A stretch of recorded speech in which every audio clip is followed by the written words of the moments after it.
I am writing this down the way I would tell it to a friend across a kitchen table with a mug of coffee going cold between us, because that is how the nights felt back then, ordinary and slow until something shifted. It started in late October of 2008, a time when my life was nothing special. I worked the early shift at a grocery store in a small Midwestern town, the sort of place where the tallest building was the county courthouse and the loudest sound after sunset was the train that rolled through at the edge of town. I rented the upstairs of a skinny 2-story house with peeling white paint and a stoop that had sunk just enough to make the front door stick when it rained. My landlord was a distant cousin who waved with 2 fingers from the wheel of his truck and told me to jiggle the knob if it stuck. I took long evening walks when the store closed, came home with the smell of fruit and cardboard on my shirt, and slept like a brick except on laundry nights when the machines downstairs thumped like boots on a staircase. That last week of October, the cold snapped early. You know, that first cold that bites the tip of your ears and makes the air smell like iron. I remember standing on the stoop with the key between my fingers, watching my breath drift and break. The upstairs rental ran the length of the house, a simple railroad layout, front room to kitchen to bedroom to a narrow back room where the roof pitched low. That back room was where I kept the overflow of my life, hand-me-down boxes, a cracked full-length mirror from my aunt, a folding chair, a shoebox of letters, and a wool coat my mother swore was lucky. The place was clean enough, though the floorboards in the hall had a habit of murmuring when the heat came on, a sound like someone shifting their weight and thinking better of it. The first thing was small, so small that I argued with myself about it the next morning. I came home late after closing and restocking the dairy case, turned on the kitchen light, and noticed the chair in the back room sitting open instead of folded. I was sure I kept it folded and leaned against the wall. I told myself I must have unfolded it when I pulled down the winter boxes. I ate cold leftover spaghetti out of a plastic container, rinsed the fork, and went to bed with socks on. Sometime after midnight, I woke to a faint tapping, a sound like a pencil nudged against wood. Tap, tap, tap. I lay there, listening, counting my heartbeat until the tapping fell into sync with the rumble of the radiator and I was able to float back under. The second night, it was the mirror. I had tucked that old mirror face to the wall because the silvering in the glass was freckled and it showed me as if I were standing in a light drizzle. When I came in, the mirror leaned out from the wall as if someone had propped it to take a look before deciding they did not care for what they saw. The chair sat open again, a quiet invitation. I laughed a little at myself, said out loud that I was not a child, that houses shift, that cousins stop by to check a leaky roof and forget to mention it. I ate toast for dinner, and I went to bed earlier than I meant to, almost as if getting there sooner would make the night pass cleaner. That was the first night I heard the soft breath just beyond my bedroom door. That is the best way to describe it, like the air itself exhaled and held. I had not closed the door all the way. It was a habit from childhood to leave it cracked so I could hear the furnace cycle or the phone ring. The hallway beyond was a slice of dark.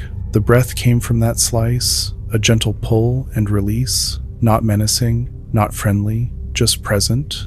I told myself it was the house sighing as the temperature dropped. I turned my head to the window and watched the light from the street lamps filter through the maple branches and paint little rivers across the ceiling. My body did not feel fear right away. The fear came later, like a debt that had to be settled.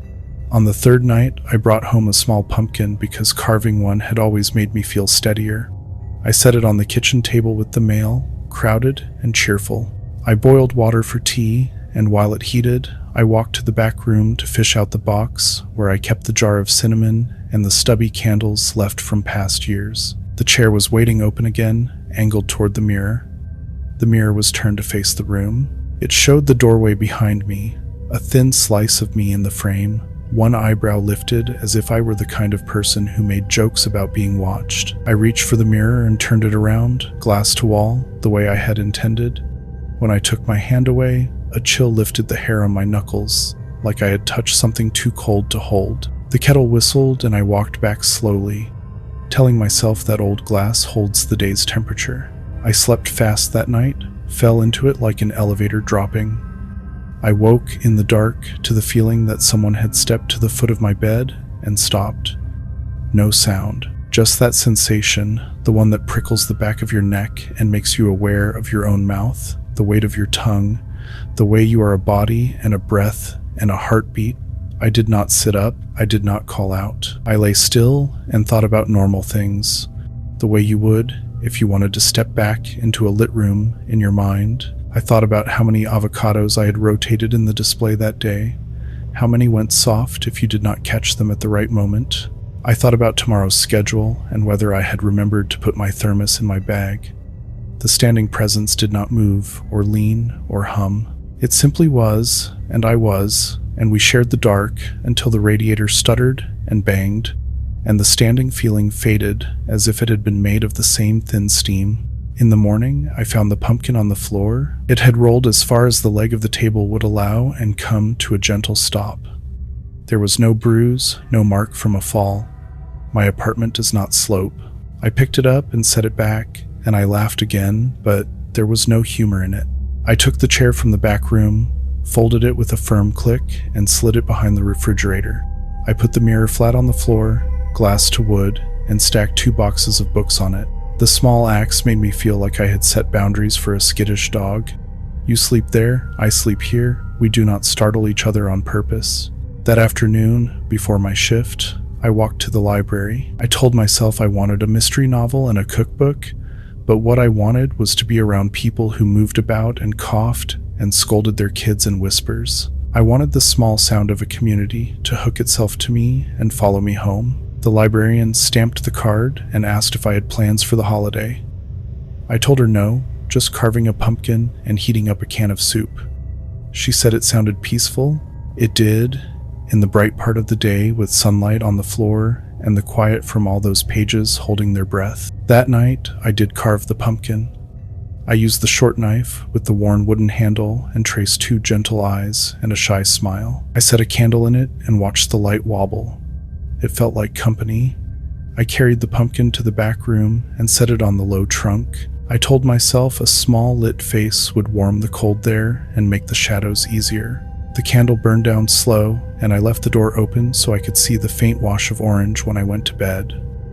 I slept with my hand on the quilt like I was anchoring myself to something sewn by someone who loved me. At some hour after midnight, when the trains were not running and the November air was threading through the window sash, I woke to see the faint orange light flicker fast, like someone had breathed across it. I turned my head and was clear and awake in the way you sometimes are in the middle of the night. When your senses are tender and exact, the light did not steady. It fluttered and bent toward the hall as if pulled. I did not move. My breath stayed small in my chest. I heard the breath in the hallway too, that quiet pull and release, closer than before, like it had come up to smell the pumpkin. I thought, very calmly, that I was not alone, and that there was no emergency, and also no way to pretend it was the pipes. The next part is where people ask if I am sure I will not dress it up. I heard a whisper from the back room, not words, just the shape of sound formed as if to say a name and then forget it. The candle flame stretched, and the orange light stuttered and went out. I lay in a darkness that felt a little thicker than usual. Then the floorboards in the hall murmured, one after the other, the way they do when someone walks very slowly with bare feet, careful not to wake a sleeping child. The movement stopped just beyond my doorway. I stared at that slice of darkness, the door left open, and something like a grayness, a softer dark inside the dark, gathered in that slice, too faint to be anything except seen. It was about the height of a person who had stooped a little, the way tired people do at the end of a day. It did not come in. It did not lift a hand. It hovered there, and I felt the thought arrive in my head that I should say hello, the way you do when you pass someone on a narrow sidewalk. So I said it, and my voice sounded neighborly and small. Hello. The grayness did not change. The breath pulled in. The breath went out. I said I live here. I said I will not bother you. After a while, I do not know how long, the grayness thinned like fog at noon. The sense of someone standing eased. My body noticed it had a throat and a heartbeat and a dry tongue. I got up and went down the hall, slow and careful. The back room had gone dark, the pumpkin grinning without light. The mirror, under the boxes, felt like a sleeping animal on the floor. I bent to pick up the candle stub and I touched something colder than the floorboards, a chill that stung my palm like metal in winter. I drew my hand back fast. The feeling passed. I took the pumpkin to the kitchen, washed my hands as if the cold were something you could scrub off, and climbed back into bed with a sweater on. I slept, the kind of sleep that feels temporary, like a bus stop. In the morning, there was frost on the inside corners of the bedroom window, delicate leaves of ice pressed like postcards. My handprint showed faintly on the glass as if I had touched it in my sleep. I made coffee and held the mug with both hands until the heat sank in. Then, I did what sensible people do. I called my cousin, the landlord. I told him the house was making a lot of noise. He said a cold snap will do that the beams dry out and settle and complain. He said he would swing by and look at the furnace on Sunday. He told me to keep the sink cabinet open so the pipes would not freeze. He did not ask me if anything else was wrong. I did not tell him. I did not know how to explain it without sounding like I wanted a different answer than the one I knew I would get. That night, I put a bowl of salt in the hallway. It was a thing I remembered from my grandmother, who said salt keeps out what has no business becoming familiar. I did not chant or pray. I did not light sage. I set the bowl down and said out loud that the hallway was for walking, and the bedroom was for sleeping, and the back room was for keeping boxes and a mirror I did not much like. And that was that. I stayed awake too long, scanning the ceiling for shapes that were not there. Sometime after the neighborhood had settled and the trains had given up and the last bar on Main Street had loosed its crowd, I heard the breath again, now more distant, like it had stepped back to the far end of the hall. The bowl of salt sat in its circle of quiet.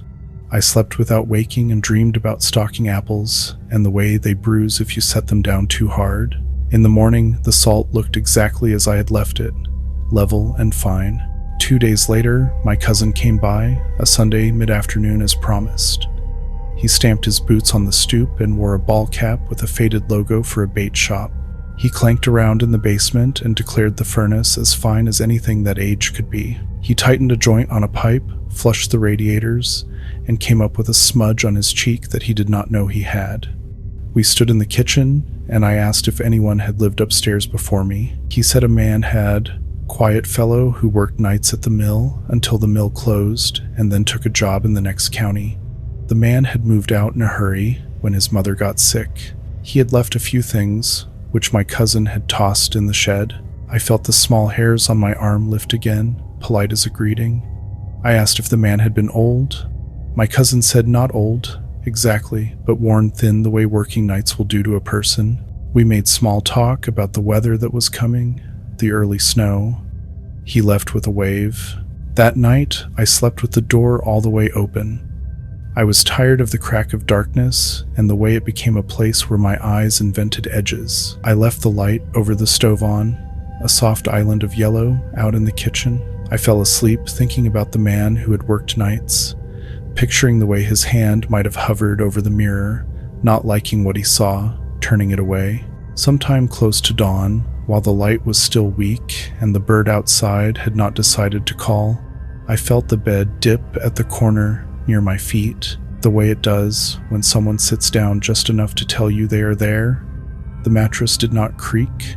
It gave a little, as if to a memory of weight. I opened my eyes and saw the doorway squared in faint kitchen light.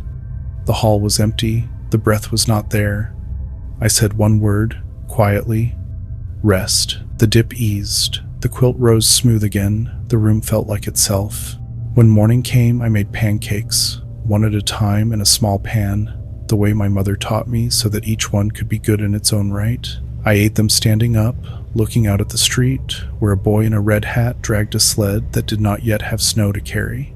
I felt ordinary in the best way, the way that means your body is only your body, and the rooms are only rooms, and the day will be what it is without checking your breath against a breath that is not yours. I went to work. I stocked fruit.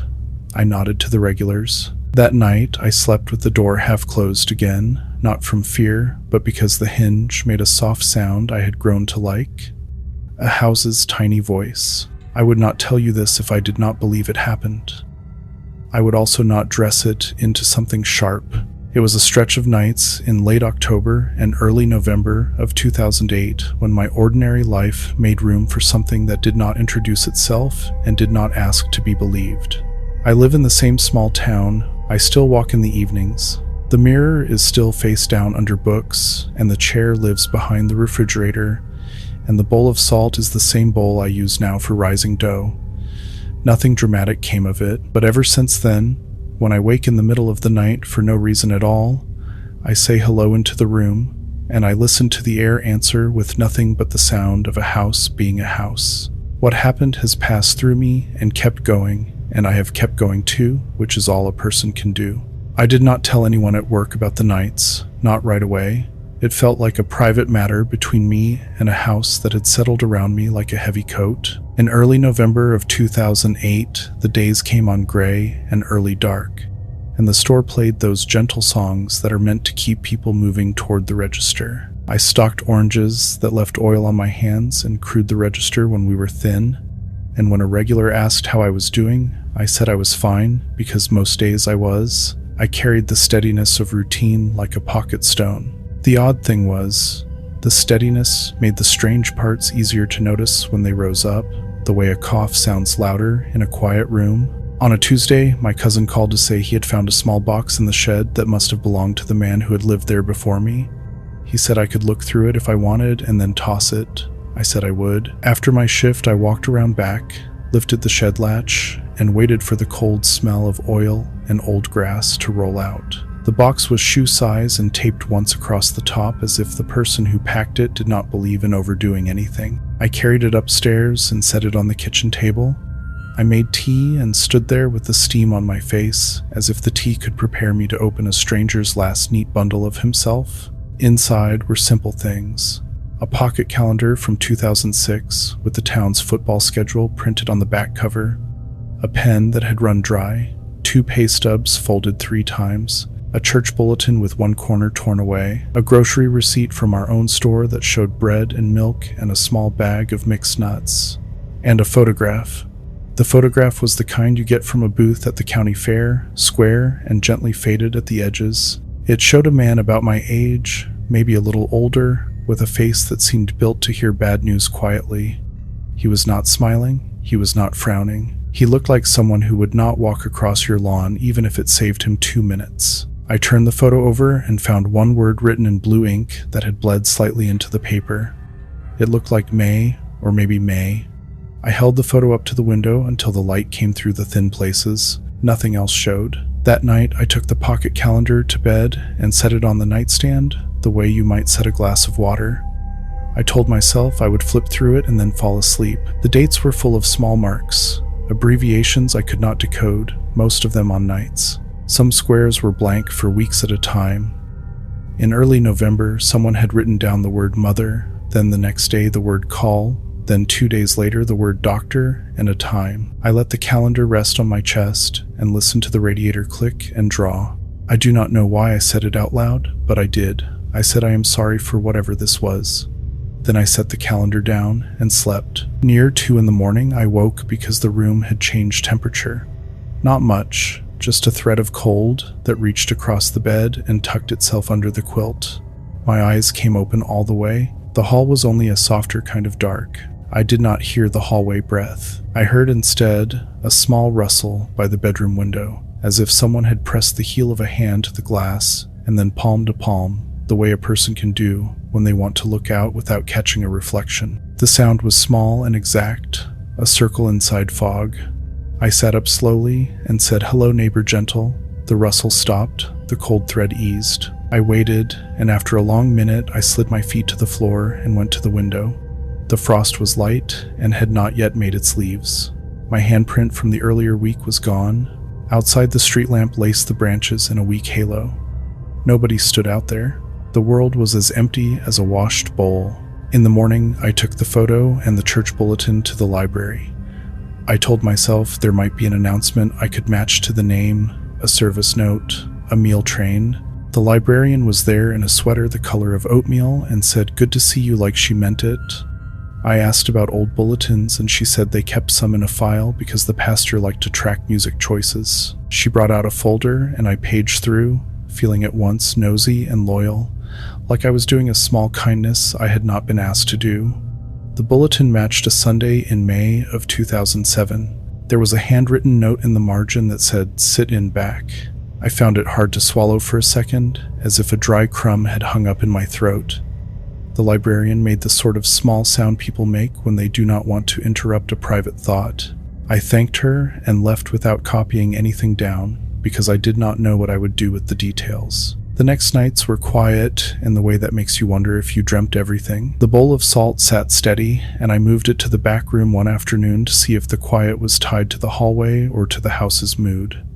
Nothing happened either way. The chair stayed behind the refrigerator. The mirror stayed wrapped under the books. I slept through one whole night, woke surprised and rested, and went to work grinning at the apples because I had no better place to put my happiness. I told one of the cashiers that I had finally slept, and she said good. Like sleep was a debt they were glad to see me pay down. Closer to Thanksgiving, the store went fast and long. We stacked cans and pyramids and waddled turkeys from the back and smiled while people brought us lists their mothers had written. Nights came with a thick kind of tired. On one of those nights, I came home with my shoulders tight and my hands dry from cardboard dust, and it was as if the house felt the difference and softened itself around me. The hall was mild. The ceilings kept their corners. I ate a grilled cheese and slept with my socks on and woke only once when the train went past. The sound not scary at all, only big. Then came a Saturday when I did laundry late. The downstairs machines belonged to the other tenant, a woman who traveled most weeks for a sales job that seemed to be selling both her time and her patience. We had an agreement that I could use them when she was out. I went down after 11 with a basket on my hip and a jar of quarters and a magazine folded so many times it had learned to remember my hand. The basement was half finished in the way basements used to be: painted floor, 2 mismatched hook lights, a workbench with coffee cans full of bent nails, and a small window that made a rectangle of the cold yard. I sorted and loaded and measured the powdered soap and fed the machine my coins until its slow heart engaged. While the wash churned, I sat on the step and let my mind wander. It wandered, as minds do late at night, to places that were not helpful, and then to the photograph, and then to the thought that the back room felt emptier when the bowl of salt sat there, the way a church feels after everyone has gone home. It also wandered to my mother's lucky coat, and how she said it was only lucky because she decided it was. I do not know how long I sat like that. I only know that I noticed the second machine lid lift and drop, not all the way, just enough to whisper metal on metal and settle again. The air changed, the hairs on my arm lifted, shy and dutiful. I said out loud, without planning it, "Do you need something?" The lid did not move again. The workbench light swayed once, as if a truck had gone by. There was no truck. The window looked in on a yard with no wind at all. When the washer stopped, I moved the clothes to the dryer and stood there with my hands on the open door because I could not shake the sense that I had been watched in a way that was not unkind, but was careful, as if someone were checking how much room I took up. I started the dryer, and the warm smell of soap and thread filled the room, and the feeling thinned like breath on glass. I folded upstairs at the kitchen table, the way I like to do, and when I went to bed, the hall felt polite. I said thank you to no one in particular and slept. December came in raw and slow. You could smell snow even when the sky only threatened. I put the pocket calendar back in the shoebox and slid the box to the back of the pantry. I stopped checking the mirror under its books, like a person who has finally believed a locked door is locked. Then one night, I woke because someone was talking in the apartment below, a low, steady voice that carried through the heating runs the way voices do. I lay there and decided I could let someone else's life go on while I tried to sleep. The talking stopped. The house creaked once. A moment later, a soft weight leaned against the other side of my bedroom door, a press at the latch, like a cautious shoulder. The door gave a little. The latch held. I felt the press again, not insistent, testing. Something about it woke a piece of my childhood, the way my father used to push a door with his knuckles so it would not scare you if you were awake. I said, "Come in," and then I winced because I had confused a feeling with a person. The press lifted at once. The hall answered with that mild hush that means the air owns the space again. The next day, I bought a small notebook at the drugstore where they keep the cards and socks and batteries. On the first page, I wrote, in the worst pencil I could find, so I would not feel like I was making a document, the things that had happened that I could not sort into the usual bins. The chair, the mirror, the breath, the candle that died like a sigh, the grayness in the door, the light press on the corner of the bed, the washer lid, the door shoulder. I did not add flourishes. I did not add fear in the margins. I just wrote the list and tucked the notebook into the drawer with the tape and the matches and the rubber bands that had dried into orange moons. Around the middle of December, I walked to the church whose bulletin I had found. They were having a rummage sale that smelled like cinnamon and wool. I bought a mug with a chip in the rim and a scarf that had been knit by someone who believed in even tension. I asked the woman at the table about a name I had not yet said out loud to anyone. I said it like I was not sure of it. She repeated it and said she remembered a quiet man who sat in the back and left before the last hymn. She said he helped set up the sale once and disappeared during cleanup, and later someone found him sitting on the stairs, looking at his hands like they were speaking a language he could not quite understand. She said he had left town in a hurry. She said sometimes people do that when the winter comes on. I bought a plate with a pine cone on it and thanked her for her time, even though time was not what she had given me. That night, the house felt like a coat you had worn long enough to know its pockets. I left the bedroom door half closed, the way I had learned to like. Near 3 a.m, I woke from a small dream about loading oranges, and I realized I could hear an old-fashioned radio somewhere, low and muddy, just at the edge of what the ear will keep. It was not the neighbor's television. It was not the train horn. It was that particular thin sound a radio makes when it is searching the station both there and not. I sat up, and the sound stayed. I stood in the doorway, and the sound leaned toward the back room. I went as far as the kitchen and stopped. The back room was darker than the rest and held itself apart. I said, "Is that yours?" The radio sound narrowed like a mouth pressed into a line. Then, as if someone had lifted a hand from a dial, it went away. The next morning, which was Sunday, I put on my mother's lucky coat and walked to the diner for early coffee. I brought the notebook, and I brought the photograph, and I brought a patience I had borrowed from somewhere. I sat at the counter, and the waitress called me Hun because she had called everyone that since high school. I looked at the photograph and the man's steady, not smile, and I said to myself that there are some people who never wanted to be seen and some houses that learn how to hold them. The waitress asked if I wanted more coffee, and I said yes, and then I asked something else, casual as weather. I asked if she remembered a man who worked nights at the mill and came in here quiet, long before dawn, the sort who would not stay long. She nodded without thinking. She said he liked the corner stool and ordered toast and eggs when he had the money and coffee when he did not. She said he was good at being invisible and that sometimes the good ones leave the deepest echo. When I walked home, the sky was the color of a spoon and the air was the kind that makes your teeth ache. My apartment was as I had left it, the kitchen smelling faintly of the toast I had not eaten, the bedroom square and mild. I opened the pantry and took the shoebox back out as if I were checking on a plant I was not sure how to care for. I set the box on the table and said I will keep these safe unless you want me to leave them at the church. I sounded foolish and plain, and I did not mind. I put the box away again and went on with the day the way you do when your life is not a movie, with chores and a phone call to my mother and a nap on the couch where the sun fell for an hour. Close to Christmas, a small storm came in, the kind that makes the town quiet and the streetlights look taller. That night I woke not because something moved, but because everything had gone so still that the stillness itself felt like a sound. The air had a weight to it, like a room waiting for someone to finish a sentence. I could not hear the breath in the hall. I could not hear the far-off train.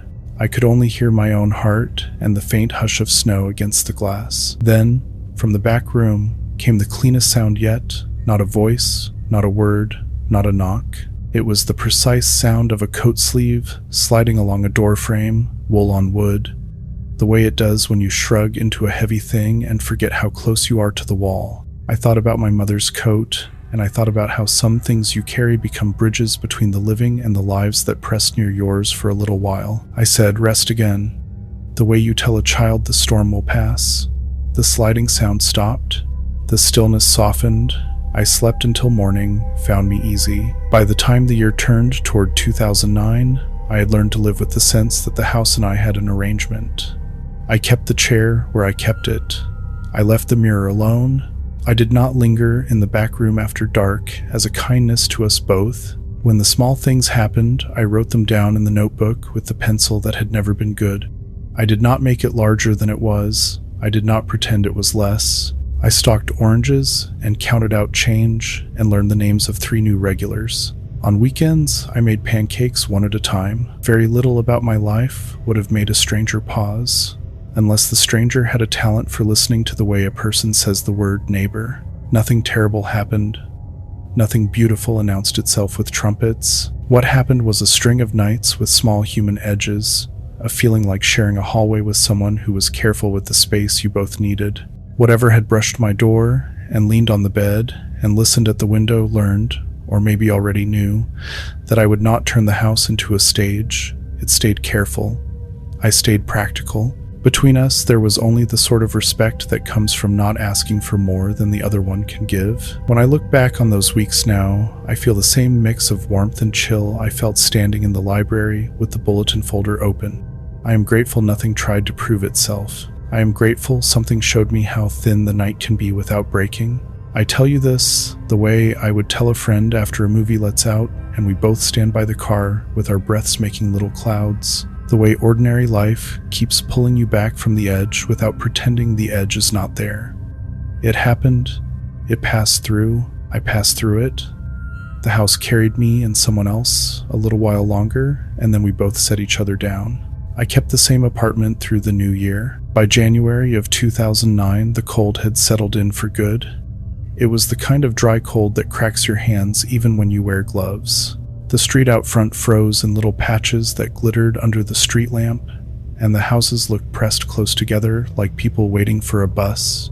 Inside, my life shrank to simple habits. I came home, hung up my coat, made soup, and watched the window fog. For a while, I thought maybe the quiet meant whatever had been passing through had gone, that the house had folded itself back into the shape of ordinary life. The first sign that it hadn't entirely left was the smell. Not a bad smell, just the faint, sharp scent of matches after they've gone out.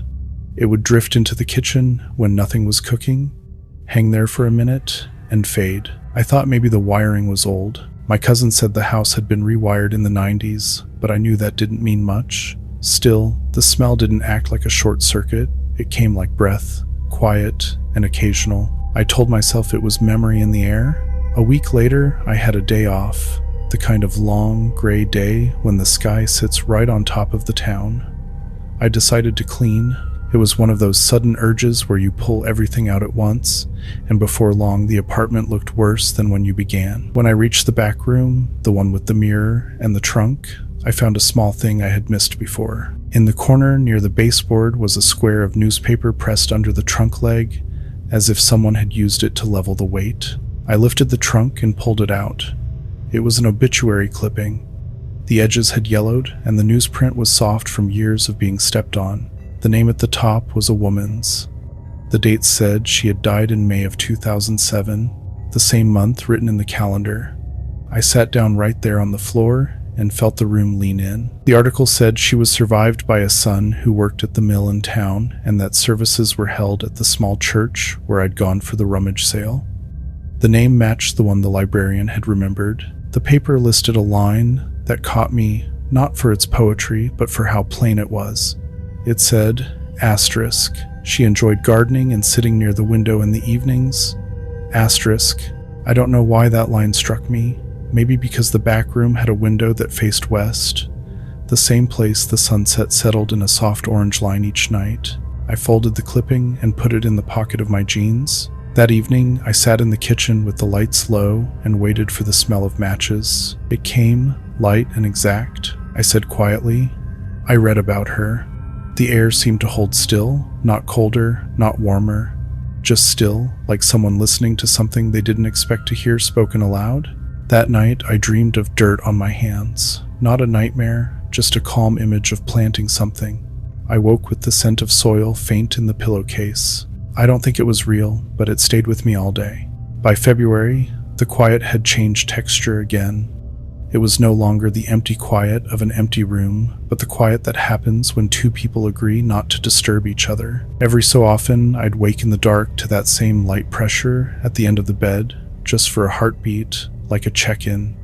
Sometimes a picture frame on the shelf would tilt, never fall. I'd straighten it and say morning, the way you'd greet a neighbor you only see at the mailbox. One Friday after a snowstorm, I missed the last bus and walked home through the still streets.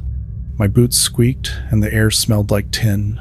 The porch light from my place cut a yellow triangle onto the snow. When I reached the steps, I saw, clear as daylight, a set of footprints already there, leading up to the stoop, but not away from it. They were lighter than mine, smaller maybe, and half filled with drift, the kind of prints you get when someone stands still too long. I went inside and took my boots off and waited by the door. Nothing else happened, but I could feel that familiar nearness, not threatening, not kind, just there. That weekend, I decided to visit the church again. They had a bulletin board by the door with notes and photos from past years. In the bottom corner was a snapshot from some spring picnic paper plates, folding chairs, people squinting into sunlight. I almost didn't notice him, but there he was, the man from the booth photo, sitting beside an older woman in a light sweater, her hand on his arm. She was smiling at someone off camera. I stood there until the usher said they were closing up. He asked if I'd lost someone. I said maybe. When I came home, I didn't go upstairs right away. I stood in the yard, looked up at my own window, and said out loud that she'd had a nice smile. The cold carried my words up like breath. When I finally went inside the hallway, light flickered once, just a single pulse, like an acknowledgement. For a while after that, small things happened in ways that felt like gestures more than events. The smell of matches turned into the smell of damp soil, faint and kind. The frost patterns on the window sometimes shaped like leaves instead of random swirls. One night when I couldn't sleep, I heard the faint radio sound again, but this time it was clear for a moment. A few notes of an old hymn before it faded. March came, and with it the thaw. The snow on the roof began to slide off in sheets that startled the pigeons. The first time I heard the roof noise, I thought it was footsteps again, but it was just winter breaking apart. I realized I was no longer frightened. I wasn't even curious in the old way. It felt like living beside a memory that had learned to breathe on its own. One afternoon, I brought home a small potted plant from the clearance table at the grocery store. A bit of ivy that had gone dull at the edges. I set it in the back room by the west window where the sun slipped through for an hour each evening. The next day, the tips looked greener. Maybe it was light, maybe it was water, or maybe it was the kind of attention that travels through more than hands. I kept it there all season. The last real incident came in April, on a night that smelled like thawing dirt and train oil. I had gone to bed early, the window cracked for air. Just as I was drifting off, I heard a faint knock, soft, from the wall near the head of the bed. Then another, slower, like a rhythm you could almost follow. I whispered, "You can go." The knocking stopped. The room seemed to exhale. From the back room came one last faint rustle, fabric on wood, and then only the regular sounds of the house breathing. In the morning, the mirror was still flat under the books. I lifted one corner just to check the glass. It showed only my own reflection and a rectangle of light from the window. I set it back down carefully. The bowl of salt, which I had forgotten for months, was crusted at the edges like dried snow. I poured it out and rinsed the bowl clean. By May, the air was warm enough to leave the windows open all day. The smell of soil stayed, but it was just the real garden outside, not the ghost of one. The ivy had grown enough to spill over the rim of its pot. When I sat at the kitchen table in the evenings, I could feel the house resting, lighter now, the way a chest settles after a deep breath. I still think of that winter sometimes when I pass the church or when the smell of matches drifts up from the stove. I don't try to explain it anymore. Some things don't fit in the language of cause and effect. They just happen to you, and then they pass through you, and what's left is quieter. It's been years now. I live in another place, newer and smaller, but sometimes, when the night goes still, I say hello into the dark out of habit. The air stays calm, only the sound of pipes and a settling floor. I like to think that whatever shared my nights found its peace, the way I found mine.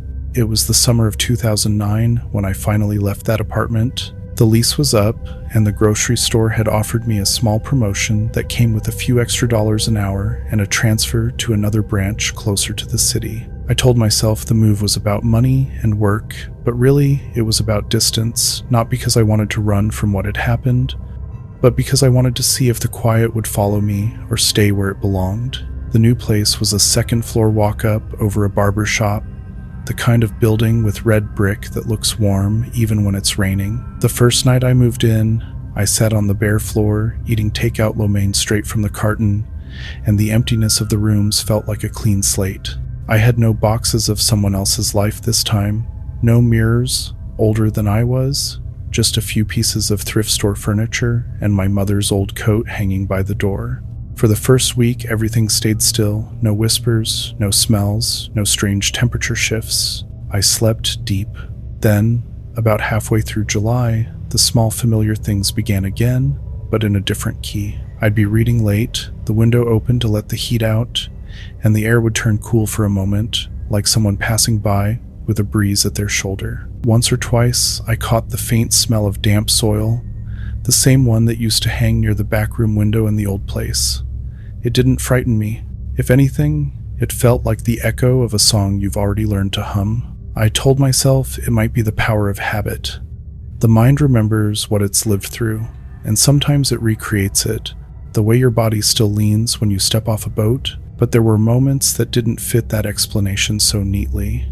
One night I woke from a dream about walking down a hallway and realized the radio in the barber shop below had turned on, just a whisper of music through the floorboards. It was an old station, the kind that plays hymns and farm reports, and the tune floating up was the same I'd heard faintly once before in the old house, a few wandering notes of a hymn I didn't know but somehow recognized.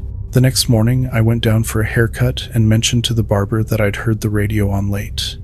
He said it couldn't have been, he always unplugged it before locking up. I shrugged and told him it must have been the neighbors. He nodded, not quite looking at me, the way people do when they decide not to poke at someone else's story. A few nights later, I dreamed of the old back room again, but in the dream it was filled with afternoon light, not the dark I used to fear. The mirror was upright, the chair open, and the ivy plant sat on the trunk, greener than ever. When I woke up, I felt a kind of calm I hadn't felt in months, as if some unfinished sentence had finally found its period. Still, life went on the way it always does. Work became routine again.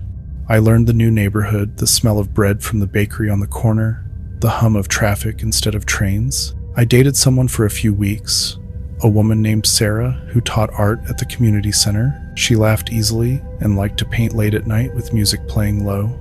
I never told her about the house, not then. It felt like a story that belonged to another version of me. One evening, while we were cooking together, she reached into the cupboard for a bowl and said, "You always keep salt right in the middle, don't you?" I hadn't realized I did, but I'd placed it there, same as the bowl of salt that used to sit in the hallway. That simple thing stopped me for a second. She noticed my pause and asked what was wrong. I said nothing, just habit. She smiled and said she liked people with rituals, said it made the world seem less random. After that, small echoes kept showing up. I'd catch myself leaving the bedroom door half closed, or humming under my breath while stirring coffee. Sometimes, late at night, the air in the room would change, not cold, not warm, just aware. It was never as heavy as it had been before. It was softer, like a presence that had learned not to linger. In September, I went back to the small town for a visit. My cousin still owned the old house and was fixing it up to rent again. He said I could stop by if I wanted to see it. I almost said no, but curiosity is a quiet tug that doesn't let go. So one Sunday I drove down, the roads lined with cornfields gone gold, and parked out front. The house looked smaller than I remembered. The new paint was brighter, and the stoop had been fixed. When I stepped inside, the first thing I noticed was the smell, fresh lumber, soap, and something else faint beneath it, something like the ghost of a match burned long ago. The rooms were empty. My cousin had redone the floors and painted everything white. The back room looked clean, new window glass, no mirror, no trunk. I stood there for a while, feeling not fear, but a deep, almost tender kind of nostalgia. It was like walking into a childhood photo and realizing you can't touch the people anymore, only remember their outlines. I said quietly, "It's good now." Maybe I meant the house, maybe I meant myself. When I turned to leave, I noticed a tiny green shoot growing through the crack near the west window. Just one leaf, impossibly alive in a place that had been scraped and cleaned. I didn't pull it out, I left it there. Driving home, the sky went that deep blue that only happens in late September when summer has finally let go. I rolled the window down, and for a moment the air smelled of soil again. I thought about the woman from the obituary, about the man who had sat at the diner counter before dawn, about the nights we had shared without knowing how to speak to each other. I realized none of it had been about haunting, not really. It had been about staying until it was safe to move on. When I got home that night, I lit a candle, not as a ritual, just because I liked the light. The flame flickered once, bent toward me, then straightened. I watched it until it burned steady. I whispered, "We're all right," and the air around me stayed still. That winter passed quietly. No knocks, no breath at the door, no half-seen shapes. Only the kind of peace that comes when you finally stop waiting for the next strange thing to happen. Sometimes I miss the sense of company, but I also knew it wasn't mine to keep. Now, looking back, I think of that chapter of my life as a shared season, one winter, one spring, one letting go. Whatever had brushed against my world had taught me something simple, that not everything that stays invisible is lost, and not everything that leaves is gone. It has been many years since those nights, yet sometimes they come back to me, not as fear but as memory, soft around the edges. The world has changed since 2009. I moved a few more times, got older, learned how to live slower. The grocery job turned into a manager position, and then I left it altogether for quieter work with a delivery company. Life built itself in steady, simple bricks, morning coffee, weekend errands, calls with my mother, a few friends who understood the value of silence. Most of the time, I don't think about ghosts or houses that breathe, but every now and then, something small will open that door again. One late evening in the fall of 2015, I was driving home from a long shift. The road cut through old farmland, and the sky had that pink-gray color that means winter is thinking about arriving. The air, through the open window, smelled faintly of cold dirt and wood smoke. Somewhere in that mix was another scent, one I knew before I could name it, the clean, dry smell of a match just after it's been blown out. I slowed the truck without meaning to. The radio was on a talk station, but the sound wavered, catching for a moment on static that hummed like an old hymn before clearing. I smiled, because by then I had stopped pretending coincidences didn't have their own kind of order. When I reached home, I sat in the driveway for a while, watching the porch lights sway in the wind. My house now is newer, solid, no strange drafts or whispering pipes. I have a small garden out back, mostly tomatoes and herbs, but each spring I plant one little patch of ivy near the fence. I tell neighbors it's for ground cover, though part of me knows it's for something else, a quiet hello to whatever once shared my space. The ivy always grows better than it should. That winter was calm, until one night close to Christmas. I woke around 3, the house wrapped in stillness so deep it felt like a blanket.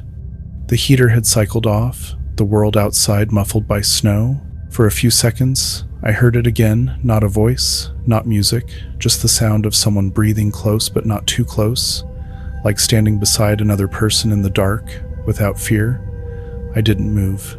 I didn't even open my eyes. I just listened until the sound folded back into the quiet. When I did open my eyes, the digital clock on the nightstand glowed soft red, and the air felt warm again. In the morning, I found nothing disturbed. The windows were tight, the doors shut, the floor still, but the smell of matches lingered, faint, in the kitchen. I made coffee and thought about how once that smell would have sent my heart racing. Now it only made me thoughtful. I set my mug on the table, looked at the little bowl of salt that still sat beside the stove, not as a charm, just as habit, and said out loud, "Good morning." Maybe the past doesn't leave, it just changes its shape. That's what I've come to believe.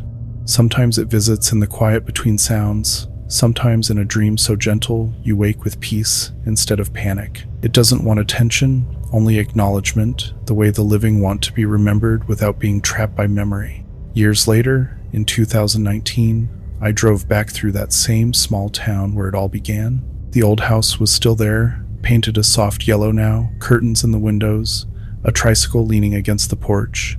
A woman was watering plants along the walkway.